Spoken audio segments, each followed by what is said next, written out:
Hey everyone, I teasered this video in the most recent video I did with the top 5 most disappointing teams for college football in 2024. Without further ado, I put it off long enough. Here's the video. The top 5 biggest overachievers in 2024.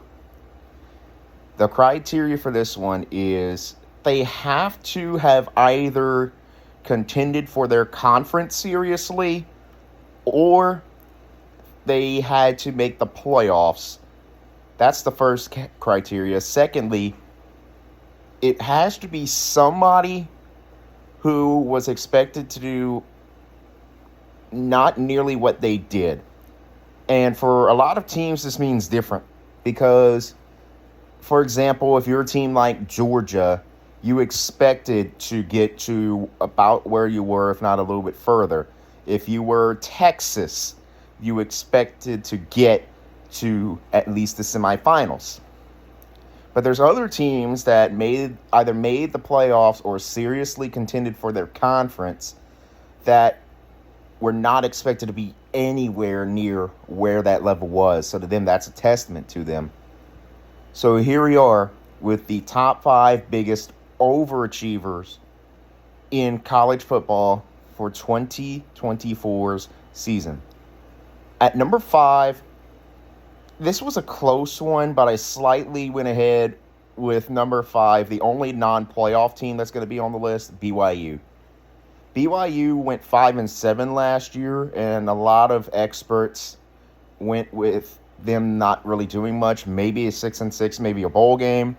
All they did was almost win the title for Big 12. They didn't even play in the game, but in the last week of the season, they were in contention, and the only reason they didn't make it to there was because Arizona State and Iowa State won off of tiebreakers.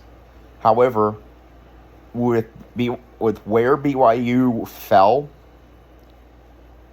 to in 2023, when they were in the first year of the Big 12, I think people expected more out of Arizona State and Iowa State than they expected BYU. So that's why I put BYU on the list.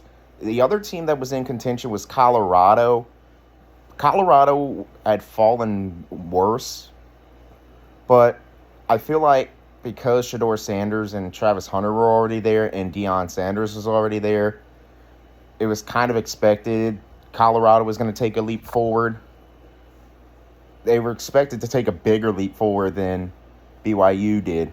So that's why I narrowly put BYU onto this list instead of Colorado. Now, as I just mentioned, the 4 other teams that are going to be on the list were playoff teams. We got the lone non-playoff team on the list at the way at number 5.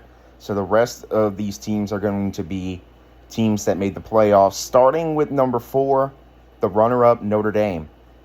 Notre Dame, as I said, was expected to make the playoffs. However, most people expected them to be eliminated given their history in bowl games and major games. They were expected that they were going to be eliminated in round 1 or 2. But instead, they made it all the way to the championship game in a game that has a deceivingly close final score. Ohio State dominated most of the game, only for Notre Dame to kind of come back late in the game, only to have some stupid decisions by Marcus Freeman in their hopes. But Notre Dame overachieved, and they made it to the national championship, which that put them on the list. Number 3, I went ahead and put SMU. SMU wasn't really expected to be even in the conversation for a playoff appearance. They were expected to be mid-level in the ACC, and they almost won the ACC. They came a little bit short against Clemson, but they got put in at number 11. I'm not going to weigh in on the debate. I already said what I said, and there's not more than what that I can add that hasn't already been said about the debate, but SMU got in. Yes, they got dominated by Penn State in round 1, but compared to what SMU was expected to do, That's that is an achievement that they weren't really expected to do better than 7-5. They almost won the ACC, and then they made it into the playoffs. So there you go. SMU is classified as an overachieving team. At number 2, I went ahead and put the champion Ohio State. And the reason why is because Ohio State wasn't really expected to do much past the first round of the playoff. A lot of people probably expected Ohio State to get eliminated by Oregon or Georgia in the second round, but they made it all the way. Ryan Day took the next step that he needed, and he got Ohio State where they wanted to be, and they are the champions of the 2024-2025 college football season. That alone means they were an overachiever if they won the title, because they weren't really projected to win the title. But when you consider most people had them as a second round exit and they won the title, that qualifies them as overachiever. Now, the number 1 team got eliminated in the first round, but considering most people did not really expect this team to win more than 1 or 2 games, and they made the playoffs, that qualifies them as the biggest overachiever of 2024. And I'm talking about Indiana. Indiana's been in the toilet for years prior to 2024, but they went an 11-1 season. Their lone loss was to the champion Ohio State, and then they make it into the playoffs. And the reason why it's number 1 is because simply nobody really expected more than 1 or 2 wins from Indiana, only for Indiana to win the whole thing. Not win the whole thing, but get to the playoffs. They almost went undefeated too, except for they ran into Ohio State. But that's an overachieving Indiana team. Now, do a lot of people expect Indiana to do well next year? Not really a lot, because Indiana's going to lose a lot of pieces from the team. And teams like Indiana usually don't have sustained success.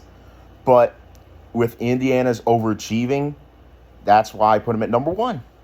So there you have it. Your top 5 biggest overachievers of the college football season are: at number 5 was BYU. At number 4 was Notre Dame. Number 3 was SMU. Number 2 was the champion Ohio State. And number 1 was Indiana. Throughout this offseason, I will be doing some variety of videos. I think the next 2 videos I'm going to do are one about 3 playoff teams that I don't think will make the playoffs in 2025, followed by 3 teams that didn't make the playoffs that probably will make the playoffs.